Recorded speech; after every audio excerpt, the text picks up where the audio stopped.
Ladies and gentlemen, welcome to the Sharp Edge. This is a CII podcast where we discuss real issues and real challenges. This is a place where the conversations are not from the sidelines. These are real conversations, real insights forged in trenches. These are usable, practical insights for anyone to take it on.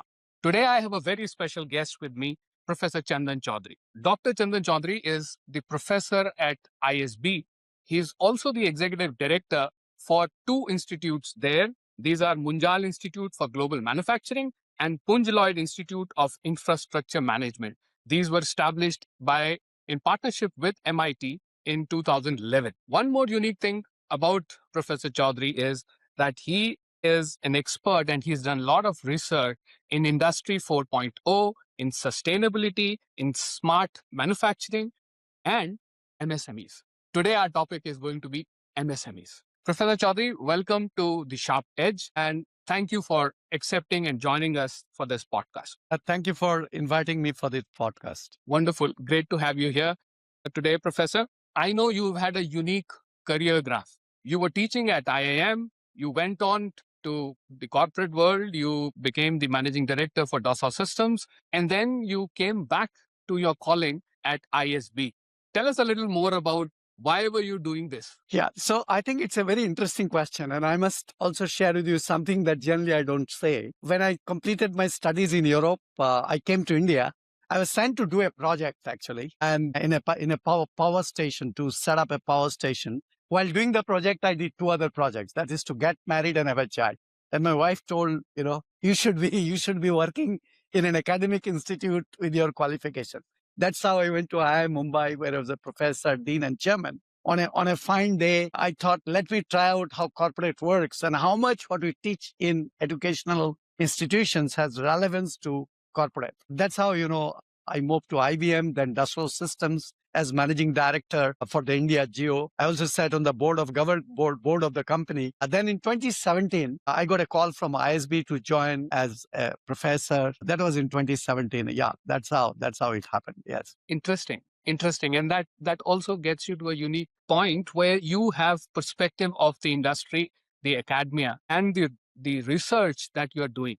Today, we would want to dwell a little more about your research on MSMEs in particular. So let me dive right into it, Professor Chowdhury. MSMEs is considered to be the backbone of Indian economy. I know their definitions have been changing over years, but they still contribute at around 30% of the GDP. I would want you to tell us a little about first, how is this definition changing and what is happening with this and how do you see them contributing to the economy? Yeah. So first of all, I agree with you that MSME is very, very vital for India and its growth, not because it employs the maximum number of people next to just farming, but if you look at the MSMEs in India, historically, there was a tendency to stay small because there were incentives to stay small. So many micros remained micros because there were incentives to be micro. And during COVID, the government changed the definition. So the turnover, which was for micro, small, and medium, got changed. And that was in 2020, it changes. But we further changed it in 2025, this year. So now when you say micro, small, medium enterprises, a turnover of 10 crore is considered as micro. So 10 crore is not a very small number. And a turnover of 100 crore is considered as small. And a turnover of 500 crore is considered as medium. So when you say MSMEs, it's not like earlier what used to think they are chota companies. They are bara, right? Up to 500 crore. So 500 crore is a big number. So if you can bring about transformation in the cohort of companies up to 500 crore, I think it could accelerate the growth of India. So your question was about definition. So these changes in definitions are good. But at the same time, you also have the risk of thinking that MSME's contribution to GDP has gone up because the cohort has become bigger. So obviously, the contribution would go up. So keeping track of what's happening with micros, who were micros some years back, is also important. Yeah, over to you. Interesting. So what you're saying is the definition or the catchment of this group has actually increased, How has it contributed to the growth of their contributions to the economy? Yeah. So if you look at over a period of last 15, 16 years, MSME's contribution to GDP has not significantly changed. I would say it remained in the neighborhood of 29.5% to 30.4%. So more or less the same. And whether governments uh, were keen to change, my answer is yes. But at a ground level, the contribution to GDP almost remained the same. And what is probably more alarming is the fact that in 2019 and 2020, contribution to export used to be almost 49.77%. And that number has been coming down. So today, if you really look at the latest figure, it's about 45.73% contribution of MSMEs to export. But I think the government is very keen to bring about a change. But the issue is, how do you make it happen? The whole puzzle is not that simple. Interesting. Interesting. And one of the things that you talked about, the fact that they are the biggest employer, they are a big contributor to the exports, 45% of exports, which actually slipped down though from 49 to 45, but it is still 45% of exports. So they have potential. They have been contributing. The government has intent. What is missing? Yeah. So one is government's aspirations are very high. Government wants this current 45.7% to go up to 60%, and GDP contribution of about 30% to go up to 40%. So what's missing? So I would say that the real problems at a ground level may not be same in all states. Each state may be unique. And this I'm saying based on studies we have done for 2 states. And we are currently doing a Pan-India study, which is CII and ISB Pan-India study. And I have the privilege to be the principal investigator. Our endeavor is to really figure it out at a country level, at different state level, at industry level. What are the real challenge and what should change to make those dream of India happen, that MSME is growing and we creating employment? If you were to tell me that, what are some of the biggest bottlenecks that they have in the current situation, what would that be? Yeah, so I would say if you tell me the current bottlenecks, and if I have to pick the top 3-4 problems, I would say number one, government has introduced several schemes. In fact, there are probably more than 700 schemes. Once we started studying the MSME schemes, I remember the Secretary of Ministry of MSME requesting me that, Professor Chandan, you should study all the schemes we have introduced. We got very interesting schemes. And we found there were more than 700 schemes. And I went to him and told him that there are more than 700 schemes. He said, can you give me a copy? Because, even I didn't know that there are so many interesting schemes. So at a ground level, MSMEs don't know about the schemes. So that's one. I think if MSMEs can really leverage the schemes, it will make a big difference. That's one problem. The second problem is that the traditional system of a lot of manual operations, I would say that that's also a big problem, because companies which want to do business with MSMEs, they expect MSMEs to use at least some minimum level of technology, and they don't get comfort feeling when everything is manual. So I would say that the use of technology is the second problem. And if I have to say the third problem, I would say that the productivity of MSMEs is low if you compare them with their peers in other countries. So I think the low productivity, inability to scale up, difficulties in accessing finance, these are some of the reasons. Sure.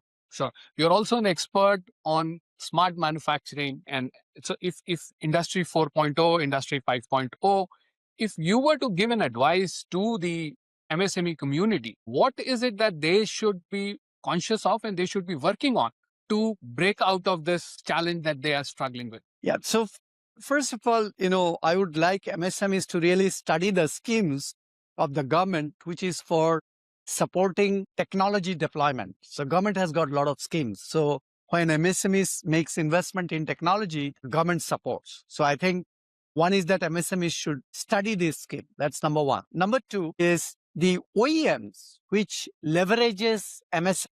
According to me, the big companies in India which are doing very well, they're doing well because their MSME suppliers have been doing a lot of good work, supplying materials at a price which is very, very competitive, reasonably good quality. So I think the OEMs need to really handhold their supplier who are MSMEs and such that MSMEs are able to leverage technology. Even some of the basic technologies are not there in MSMEs. Very good. Since you mentioned that there are multiple schemes, is there a place that they can find all these schemes? So how would you guide them that where should they look for if they want to really know about all these schemes and make the best opportunity, make the best of this opportunity? So if they have to make the best of this opportunity, how do they find these schemes? Yeah, I think finding out the scheme is pretty tough. I remember about a year back when we compiled the different schemes and gave it to MSME ministry, they had uploaded it on the site, ministry site. I don't know if it is there. But on an ongoing basis, government has been introducing a lot of interesting new schemes. So I think today figuring out those schemes is a big problem. Government needs to create awareness about the scheme. Professional bodies like CII needs to create awareness. CII does a lot of campaign which is on about these schemes. State government sites also got some information. So central government, state government sites, one should study. And also one should look up for events which are related to MSME schemes conducted by professional bodies like CII. Great.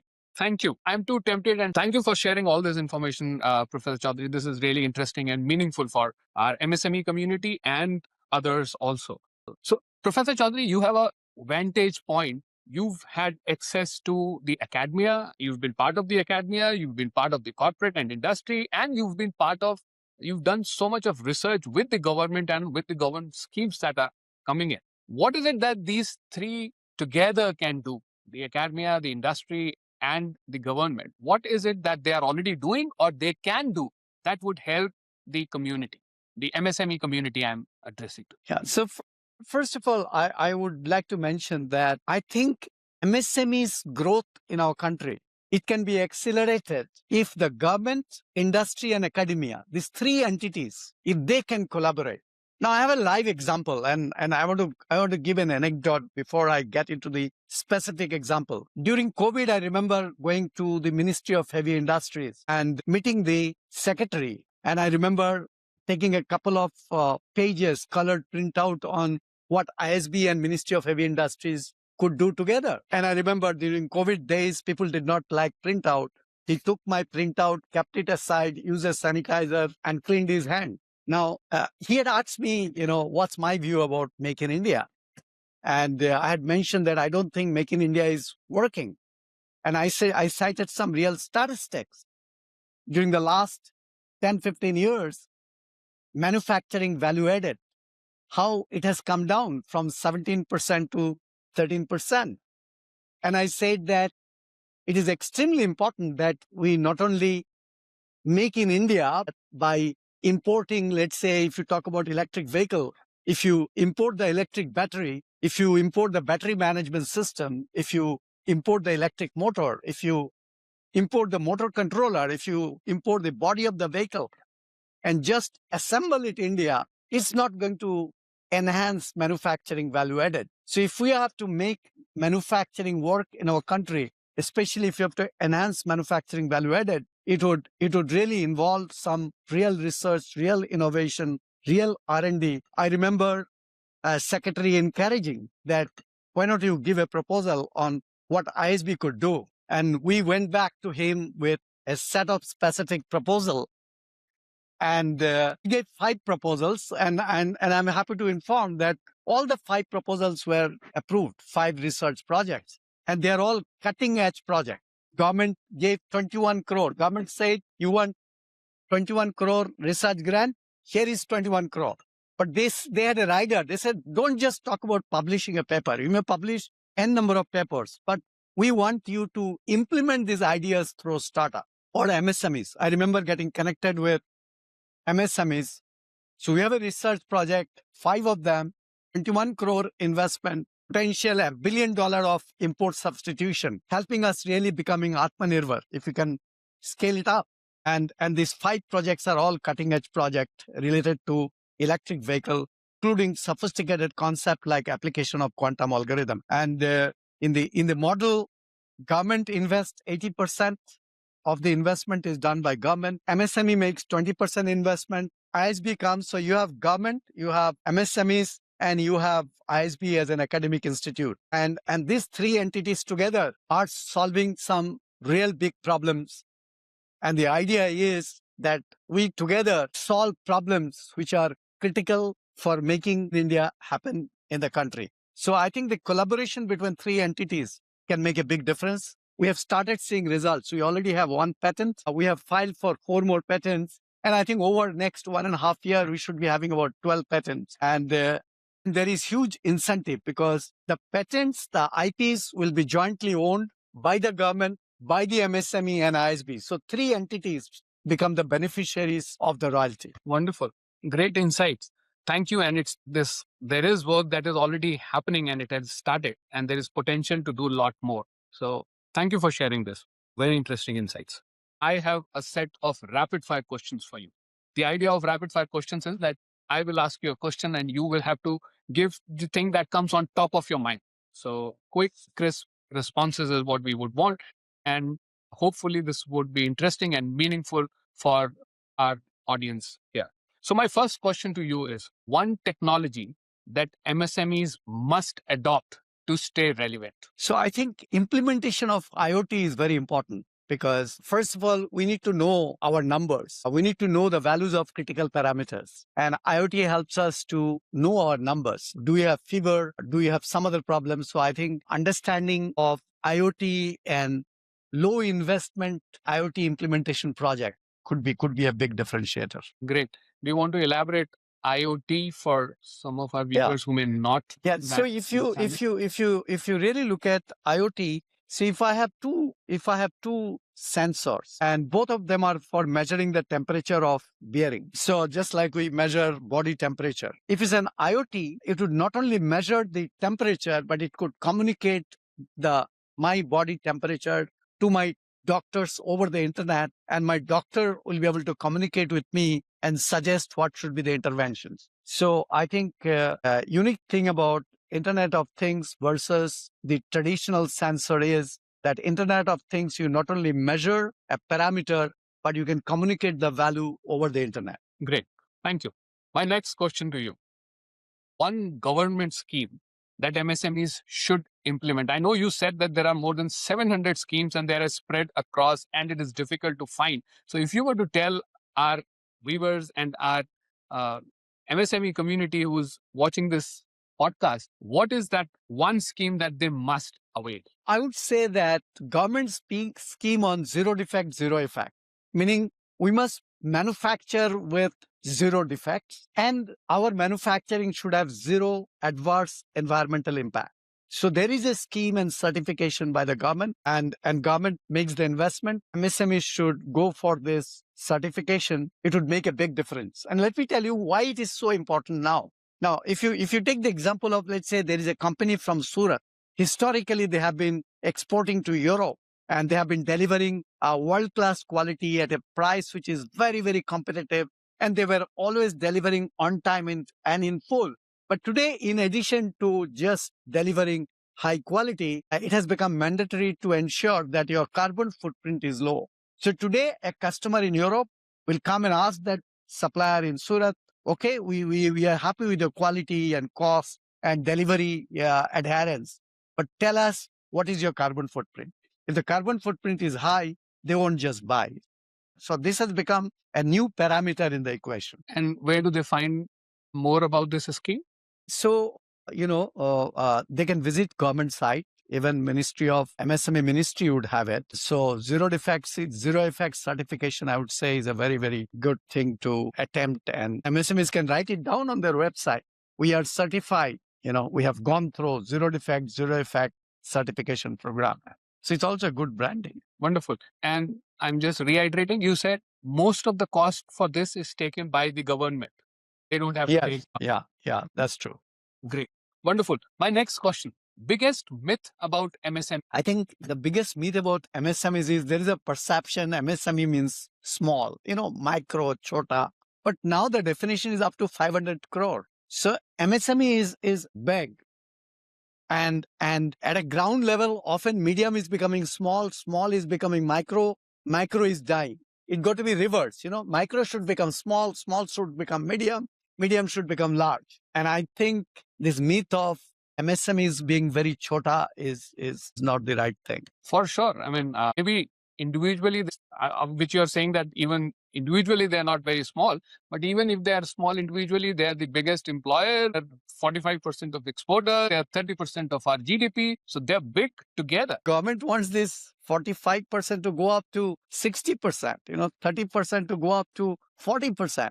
And if you keep doing whatever we have been doing historically, it's not going to be good enough because market has changed. Wonderful. Thank you. And I think my next question actually relates to the last point that you made, which is, so the question is, what I want to know from you is a single reform that could change MSME fortunes forever. I think access to finance. Government has been doing a lot of work, but I know many MSMEs at a ground level, when it comes to access to finance, they are not having an access to finance. I know about companies, they have orders, but they're not able to execute orders because they don't have the cash for working capital. So I think many governments at a ground level, branch managers level, do not adhere to government directives. So I think we should fix this problem. Great. I want your reaction on Aatmanirbhar MSMEs. Is this a dream or it is a goal that is possible to achieve? So I think our vision of becoming Aatmanirbhar Bharat and becoming a Viksit Bharat by 2047. If we want this to be fulfilled, I think it is extremely important that MSMEs grow, because if MSMEs do not become Viksit, then India's dream of becoming a Viksit Bharat will be a challenge. So for us, paying attention to MSMEs, working together, government, professional bodies, MSMEs themselves, academic institutions, working together to ensure that MSMEs grow. If MSMEs can accelerate their growth, there is no reason as to why India cannot become a Viksit Bharat. We would become a Viksit Bharat. Now, you spoke about Aatmanirbhar. I think MSMEs becoming Aatmanirbhar is important. We have seen in recent period that if we are not self-reliant in critical areas, then other countries can twist our hand. And beyond the level, if the hands are twisted, we will not be active. So I think making MSMEs Aatmanirbhar will be extremely important for us as a country to become Aatmanirbhar. Thank you. And then on this note, a very optimistic note that you had, we would end this podcast. So what we understand is that MSMEs have the potential to grow. There is intent by the government. The community has to work together with the academia to make sure that we are doing the right things to really bring it to success and make India Aatmanirbhar. And the key to making India Aatmanirbhar and the way to make India Aatmanirbhar actually comes through making MSMEs Aatmanirbhar and Viksit. Then only we will have India Viksit and Nirbhar Bharat. Thank you very much for joining us for this podcast, Professor Chowdhury. It was great having you, and wonderful for your passionate and very, very clear and sharp insights that you shared from your research. Thank you. Thank you.